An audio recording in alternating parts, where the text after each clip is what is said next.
Bom dia a todos. Como não posso deixar de fazer, eu queria agradecer a Comissão Nacional Especializada, na pessoa da presidente Cristina e, claro, Dr. César Fernandes, Dr. Felipe, pela confiança de sempre. Para a gente é uma grande honra estar aqui e uma grande alegria ver uma plateia cheia, sábado, na hora do almoço. Quando eu vi o horário da minha aula, falei, nossa, que responsa, né? Ainda mais com esse time aqui, né? Tem que manter a qualidade no sábado, na hora do almoço. Vamos lá, nós vamos tentar. Não tenho conflito de interesse para dar essa aula. E, na verdade, o nosso objetivo aqui hoje vai ser falar um pouquinho da infertilidade. Não nos resumindo a reprodução assistida, mas falando também do que vem antes da reprodução assistida, que é a indução da ovulação no consultório. Eu acho que nós temos vários aspectos que ainda não foram abordados, que merecem ser pontuados, e é isso que a gente vai fazer. Mas eu queria começar fazendo uma reflexão com essa imagem que vocês estão vendo. E vocês perceberam que todos os professores que passaram por aqui citaram trabalhos, mas talvez o que tenha mais se repetido em todas as aulas tenha sido a incerteza. Então, infelizmente, nós ainda estamos atirando flechas para um alvo sem acertá-lo. E eu acho que a grande importância de eventos como esse e de encontros de especialistas é exatamente reconhecer isso, porque a gente quer, no fim das contas, buscar acertar o meio do alvo. Só que as nossas evidências ainda são muito fracas. Não sei se os senhores repararam, mas todas as vezes que se fala em evidência, mostram-se evidências muito frágeis, e é isso que, na verdade, é com isso que nós lidamos no dia a dia, e para a abordagem da infertilidade não é diferente.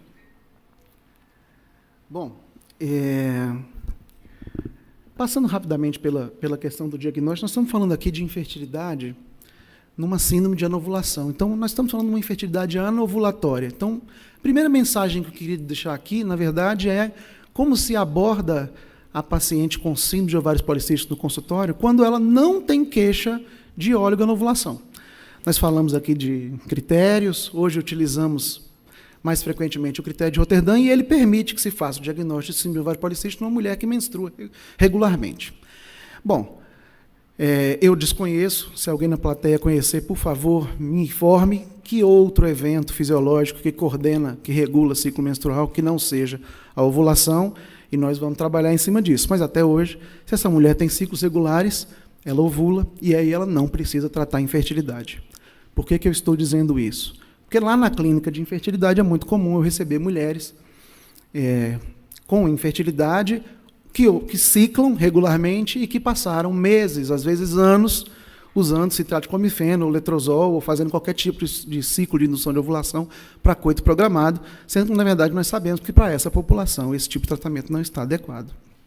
Com relação ao diagnóstico diferencial, muito foi dito, mas lá na clínica de infertilidade nós valorizamos basicamente a questão da tireoide e da prolactina, e um pouquinho menos a questão da hiperplasia adrenal congênita. Não podemos esquecer que há a possibilidade de falência ovariana precoce em mulheres com ciclos ou com ausência de ovulação por longos períodos. Então, esses quadros eles têm que passar pelas cabeças dos senhores no momento de abordar essa mulher no consultório, para que a gente não também comece a fazer tratamento de ovário policístico, na verdade, está diante de um quadro que pode ser tratado de uma outra maneira, de uma forma muito mais eficaz. Afinal de contas, mesmo que ela esteja no seu consultório buscando engravidar, nós precisamos abordar a mulher de uma forma mais global, mais holística, elencando pontos que já foram abordados pelos professores anteriormente. Eu não vou me ater muito a essa questão. E lembrar também que no quadro de infertilidade eu não posso esquecer de abordar outras causas. Então, eu preciso olhar se essa mulher não tem eventuais fatores canaliculares, obstrução tubária, se não existe um fator masculino associado, né? Então, a gente não pode, simplesmente porque a mulher tem síndrome de ovário policístico, na abordagem da fertilidade, esquecer que a infertilidade é do casal e não é da mulher especificamente. Como é que a gente faz para abordar a infertilidade? Então, eu falei que a inconsistência das evidências é o que mais se repete nas aulas. Sem dúvida nenhuma, o principal concorrente da inconsistência das evidências é a obesidade. Todos os professores que passaram aqui na frente, sem dúvida nenhuma, abordaram a obesidade mais de uma vez, ou mais de duas, ou mais de três, ou só falaram de obesidade, né? Acho que a gente trocaria o tema do nosso workshop sem problema nenhum para algum tema envolvendo obesidade e poderíamos dar praticamente as mesmas aulas. Então vejam que a perda de peso ela faz parte da abordagem inicial da paciente com síndrome de ovário policístico no contexto da infertilidade. Então vejam que a literatura ela cita a diminuição da resistência à insulina, a retomada dos ciclos ovulatórios. Então tem uns trabalhos muito interessantes mostrando que, na verdade, não é o peso em si que interfere, mas a redução. Alguns trabalhos mostrando que uma redução de 5% a 7% do peso, às vezes, é suficiente para que essa mulher retome seus ciclos ovulatórios. Então, sem dúvida nenhuma, ainda que você pense em induzir a ovulação dessa mulher, você tem melhorias obtidas com a perda de peso, então vale a pena a gente fazer essa primeira abordagem. Qual que é o problema? O problema é, primeiro, como é que eu vou fazer essa abordagem? É dieta? É medicamento? É exercício físico? Nós já vimos por pelas apresentações anteriores, que existem evidências que sustentam uma ou outra estratégia, mas não tem nenhuma evidência que me diz qual, de fato, é a melhor. A gente acha que a melhor abordagem é a abordagem dietética, porque eu acabo atingindo uma série de outros elementos que estão envolvidos na síndrome como um todo. Mas as evidências são muito pouco consistentes, e eu fiz questão de deixar isso realçado. Porque, na verdade, eu não tenho nada muito forte para me sustentar a estratégia que eu quero.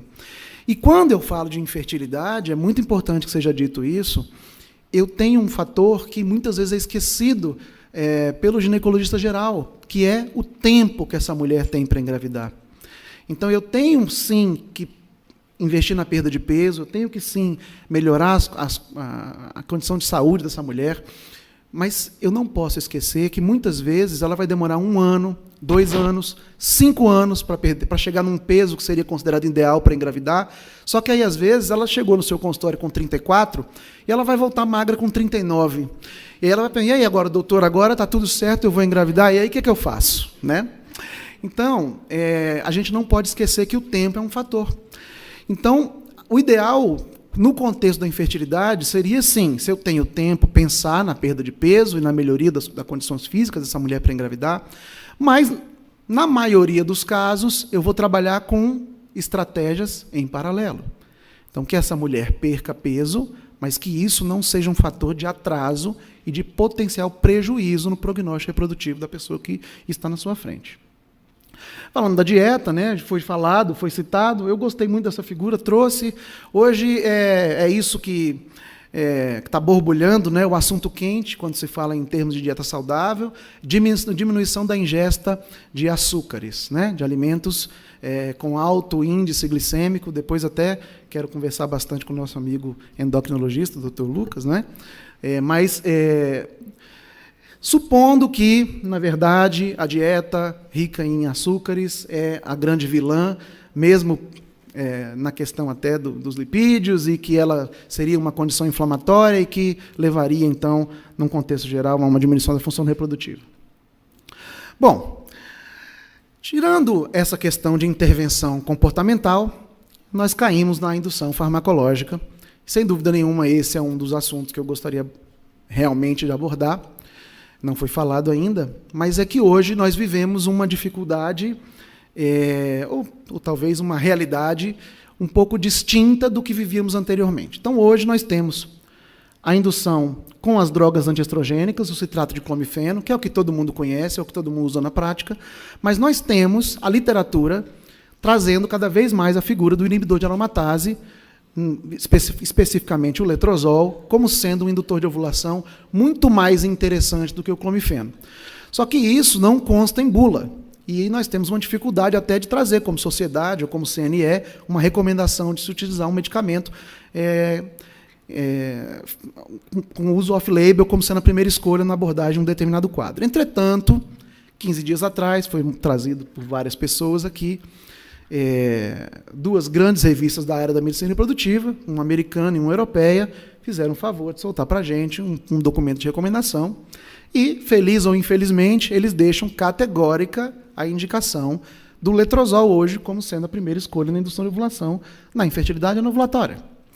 Então, nós precisamos começar a lidar com essa realidade porque, embora as evidências sejam fracas, O que a literatura vem trazendo, as meta-análises, vou mostrar daqui a pouco, é que realmente o letrozol ele tem benefícios em relação ao clomifeno em uma série de aspectos reprodutivos.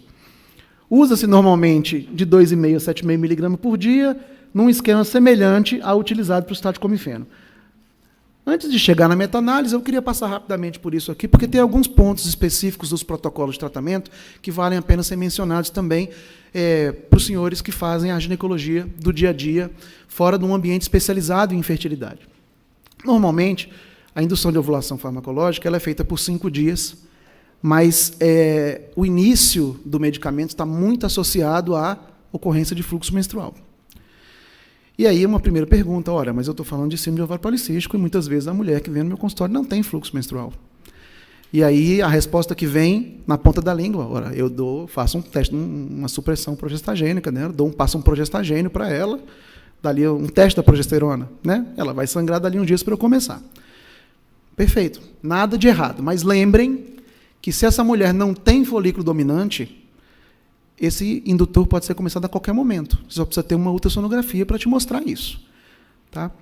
Por que eu estou trazendo isso aqui no consultório? Vou contar um caso rápido. Ano passado, eu atendi uma médica no meu consultório, síndrome de ovário policístico clássica, magrinha, então não precisava abordar o peso, mas não ovulava de jeito nenhum. E aí, pedi um ultrassom, propedêutica, ultrassom do dia, endométrio fininho, ovários adormecidos, vamos começar a indução. Perfeito. Prescrevi letrozol, saiu do consultório, dali a 2 horas ela me liga, Bruno, estou com um problema, tenho uma grande amiga de faculdade que é ginecologista, e aí eu comentei com ela, ela me disse, olha, não comece a usar porque você não menstruou ainda. Eu falei, mas eu não menstruo. Não, mas ele tem que induzir a sua menstruação para você começar a usar esse remédio. Não pode. Eu expliquei, olha, veja, seu ultrassom mostra que seu organismo está completamente... É como se você tivesse menstruado ontem, está tudo certo. Não. Mas fiquei insegura. Falei, não, pode. Graças a Deus ela engravidou no primeiro ciclo, então deu tudo certo, foi um ciclo de sucesso. Mas eu quero mostrar para vocês isso. A pessoa não precisa menstruar para começar o tratamento, tá? Vocês só precisam saber que realmente ela está num estado de adormecimento fisiológico, né? Ovulatório. Bom, como é que eu faço o tratamento? Inicio no segundo, se tiver fluxo, no segundo, no terceiro, no quarto, no quinto dia. Na verdade, não vai fazer muita diferença. Lembrem que essa mulher, em tese, não vai ovular. Então, qual é o momento de começar? O momento em que você achou mais prático, ou que ela chegou ao seu consultório, ou que você teve condições de iniciar. Usa-se normalmente por 5 dias e faz-se uma avaliação entre o 11º e o 14º dia. Se você tem folículo dominante evoluindo, você vai orientar relações sexuais. Você pode ou não continuar fazendo a monitoração, mas eu queria trazer para vocês hoje também o conceito de período fértil, que hoje é um conceito que engloba os dias que antecedem a ovulação. Então, esqueçam aquela história de que a mulher continua fértil depois que ela ovula. A possibilidade de gravidez depois que a ovulação acontece é muitíssimo baixa.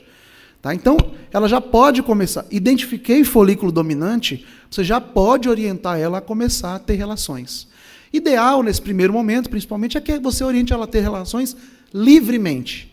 Mas não se apeguem a dia sim, dia não se apeguem a um dia livremente. Tá? A maioria das vezes vai dar certo, porque o que ela precisa é de frequência sexual nesse período, uma certa frequência. Bom, não constatei ovulação, e aí aí é que vem o tal do pulo do gato. Então, se eu não constato resposta folicular, aí utiliza o que a gente chama de protocolo stair-step. Você vai aumentando a dose, então começa com 50 miligramas, no caso do clomifeno, vai aumentando de 50 em 50 até chegar numa dose de 150 miligramas. Se você não tem resposta folicular com essa dose, a recomendação atual é que você pare e troque a estratégia. Se houve ovulação, assume-se de novo aqui a nossa figura. Como é que faz com o letrozol? Letrozol, do mesmo jeito. Você pode iniciar com a dosezinha mais baixa, 2,5 miligramas por dia, utiliza igual o clomifeno. 5 dias, reavalia no 11º. Se tem folículo dominante acontecendo, orienta relações sexuais. Se não tem, você pode ir aumentando de 2,5 em 2,5. Dose recomendada máxima hoje, 7,5 miligramas por dia. Bom, eu tenho pelo menos 4 meta-análises recentes, E aí, é claro, com todas as ressalvas que a meta-análise pode receber do ponto de vista metodológico, né, a análise mais profunda, me dizendo que o letrozol ele é superior ao clomifeno em pelo menos um desses 4 fatores. Então, é isso que faz um documento de 15 dias atrás, como eu já mencionei, trazer o letrozol hoje como primeira escolha. A nossa dificuldade é o medo de utilizar uma droga off-label e o levantamento que vem por trás, né, dessa questão, que é malformações, o que será que acontece. Mas a literatura ela mostra-se cada vez mais fortalecida em nos ajudar a utilizar o letrozol com tranquilidade, lembrando que as minhas evidências são fracas. Mas as minhas evidências também são fracas para a segurança do clomifeno, por incrível que pareça, embora seja uma droga que nós já conhecemos há décadas. Então vejam que, rapidamente, essa aqui é uma meta-análise, selecionei aleatoriamente, achei que está bem feita, mas aquelas outras 4, as outras 3 também são bem feitas. É uma meta-análise ampla, extensa, né, muitos estudos, mostrando benefício para a espessura endometrial, do letrozol em relação ao clomifeno, taxa de gravidez, taxa de nascido vivo. Entretanto, não mostrou benefício para a ovulação, embora outras tenham mostrado. Tá, qual que é a mensagem? Ovula mais? Não, mas alguma coisa acontece, ou pode acontecer, que talvez me dê uma capacidade melhor desse óvulo de ser fecundado, e de uma vez fecundado, gerar uma criança que vai evoluir saudável e vai nascer. Bom, e as gonadotrofinas? Por que não usar? No dia a dia do consultório é muito difícil usar a gonadotrofina para coito programado. E o motivo é muito mais econômico do que qualquer outro. São muito caras, e como as taxas de sucesso, as taxas de gravidez, no contexto da síndrome de ovário policístico, as melhores que nós encontramos giram aí em torno de 35%, normalmente a gente não fica muito confortável em oferecer a gonadotrofina como primeira escolha, até porque esses 35% são as melhores que nós encontramos. Quem trabalha no dia a dia com infertilidade sabe que, na verdade, a gente não consegue, na maioria das vezes, números tão positivos, né? Então, fala-se algo em torno de 15%, 20%, nos melhores cenários no dia a dia. Mas, enfim, a gonadotrofina, quando iniciada para essas pacientes, lembra sempre de começar em dose baixa. A paciente com síndrome de ovário policístico, ela é uma paciente que tem um potencial muito grande para responder excessivamente. Então, a gente sempre começa com doses baixas e ela vai ser alternativa quando eu tenho falha na resposta prévia, principalmente nos casos de resistência. Tá? Eu descrevi ali a resistência ao clomifeno, porque a gente não tem na literatura ainda, por uma questão até de pouca literatura, eu não tenho casos de resistência a letrozol citados, né? Embora provavelmente existam. De qualquer maneira, quando eu tenho falha na resposta prévia, e aí podemos incluir a resistência a letrozol, se alguém tiver, a gonadotrofina está indicada.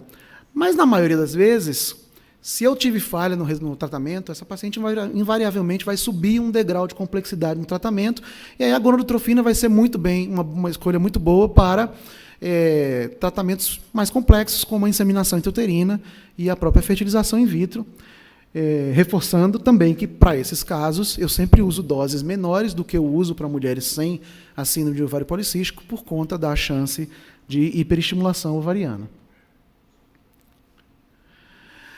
Bom, tendo dito sobre os indutores, eu gostaria de passar rapidamente pelos adjuvantes. Então, alguns deles foram mencionados, outros nem foram citados, e eu trouxe aqui só o que eu encontrei com um mínimo de literatura suficiente para elencar. Coloquei lá no topo da minha lista a metformina, e agora eu vou brigar com o Gustavo um pouquinho aqui em alguns resultados, mas vejam que outros, né, o inositol, que ele também citou, os corticoides, a gente tem alguma literatura para isso, a tiazolinidinonas, que são também hipoglicemiantes, a própria vitamina D, que, na verdade, eu diria que ela não está em segundo da lista, mas ela hoje eu acho que é a mais quente, porque a metformina, pelo menos na minha opinião, ela já está mais morninha. E a coenzima Q10, muito na moda, né? Um monte de nutricionista passando para os nossos pacientes por uma enormidade de motivos e indicações. E eu coloquei uma ali que me chamou a atenção particularmente, comentava com a Ana Carolina agora ali, que é a N-acetilcisteína, mas vocês vão ver que nada disso, no fundo, tem ainda muito muito corpo, né? Eu trouxe a metformina, não combinei com o Gustavo, então eu acabei trazendo para o mesmo trabalho, mas eu queria chamar a atenção para um primeiro fora explora dessa meta-análise, que é a questão da taxa de nascido vivo. E chamar a atenção para a metformina versus placebo, que foi o que ele mostrou. Então, lembrem o seguinte, a metformina, comparada a não fazer nada, realmente ela parece que ajuda. Embora ela tenha batido na trave ali, né? Ela não cruzou mas ela encostou. Foi aquele gol que bateu na trave e entrou, mas que a gente ficou meio insatisfeito. Tá? Isso, na verdade, aquele dado, ele serve muito mais para lembrar vocês o seguinte, se a sua paciente não quer engravidar e você achou razão para dar metformina por outro motivo para ela, lembre de orientar a anticoncepção, tá? Porque pode melhorar o potencial dela. Enfim, taxa de nascido vivo, por essa mesma meta-análise, não mostra benefício, né, da metformina, associada ao comifeno, comparada a comifeno sozinho. Não tem benefício. Tá? Com relação à taxa de ovulação, ela também aqui, mais ou menos o mesmo cenário, né? E com relação a nascido vivo, também não houve benefício. Então, a meta-análise conclui que a gente não pode elencar a metformina mais hoje em dia como sendo assim, uma grande ferramenta na clínica da infertilidade, embora ela tenha outros benefícios que foram trazidos aqui e possa ajudar essa paciente, num contexto mais geral, com relação a outros resultados. Vou passar rapidamente, que eu não fui disciplinado no relógio. Queria falar um pouquinho da inseminação. Inseminação, nos guidelines, no guideline de 2 anos atrás, no guideline que saiu 15 dias atrás, ela é esquecida. Tá? E nós, da medicina reprodutiva, até entendemos, porque os resultados realmente de gravidez não são tão bons com inseminação, mas nós temos que lembrar que nosso país é um país pobre, a nossa paciente é uma paciente pobre, e academicamente, se o parceiro dela tem um sêmen adequado e ela tem as trompas pérvias, eu não tenho por que não tentar um tratamento mais barato primeiro para ela. Então, embora os guidelines internacionais não tragam a inseminação como sendo uma opção, eu gostaria de lembrar da inseminação como sendo uma opção para o nosso dia a dia e citar rapidamente a fertilização, que aparece como sendo a estratégia seguinte, no caso de insucesso para coitos programados, mas que acho que na nossa realidade ela acaba ficando numa terceira linha de atuação quando os tratamentos menos complexos não dão certo. Vou pular a maturação, porque isso a gente está no nível da experiência, e queria destacar para vocês algo que me chama muita atenção quando a gente vê os guidelines com relação à infertilidade no ovário policístico, que é o drilling ovariano. O drilling ovariano, no dia a dia, acredito eu, e por favor, se alguém tiver uma realidade diferente, eu gostaria de saber, é uma estratégia abandonada, mas ela continua sendo trazida. Os guidelines trazem ela como sendo uma estratégia que realmente tem a sua eficácia, mas é muito invasiva, envolve procedimento cirúrgico, e normalmente nós não indicamos mais na prática. Mas eu gostaria de chamar a atenção, porque eles dizem lá, olha, na resistente a comifeno tem indicação, mas aquela segunda linha ali, eu acho que talvez seja importante num país continental como o nosso, em que o acesso à saúde nem sempre é tão bom. Embora eu precise de um acesso a um centro cirúrgico, às vezes é mais fácil no interior você colocar um centro cirúrgico do que, de repente, você fazer um tratamento de monitoração ou uma técnica de reprodução assistida. Então, fica aí a sugestão, embora nós não utilizemos mais lá no nosso serviço há muitos anos. Bom, a gravidez na SOP, rapidamente, nós estamos falando de infertilidade, o nosso objetivo é ter um bebê. Lembrar que a síndrome do ovário policístico, ela traz todas essas potenciais complicações para a gravidez, mas lembrar, a última frase é importante, que a obesidade, como foi dito aqui, sem dúvida nenhuma, aumenta todas elas em uma grande escala. E agora, o que a gente faz? Não sabemos, gente. Eu, na verdade, queria ter colocado esse como se fosse os primeiros slides da aula. Eu acho que todos nós que demos aula aqui hoje falamos pisando em ovos. Esses ovos são as nossas evidências. Tá? Essas são as evidências que nós temos, extremamente frágeis. E é possível que daqui a 2 anos ou 1 ano nós nos encontremos para falar sobre todos esses assuntos e novidades tenham surgido e a gente tenha mudado o critério, porque, na verdade, essa é a realidade do nosso dia a dia, estudando síndrome do ovário policístico. Eu não sei se eu atingi o alvo, eu não sei se nós atingiremos um dia, mas ainda que atinjamos, eu prefiro manter na minha outra mão aquela interrogação. Muito obrigado.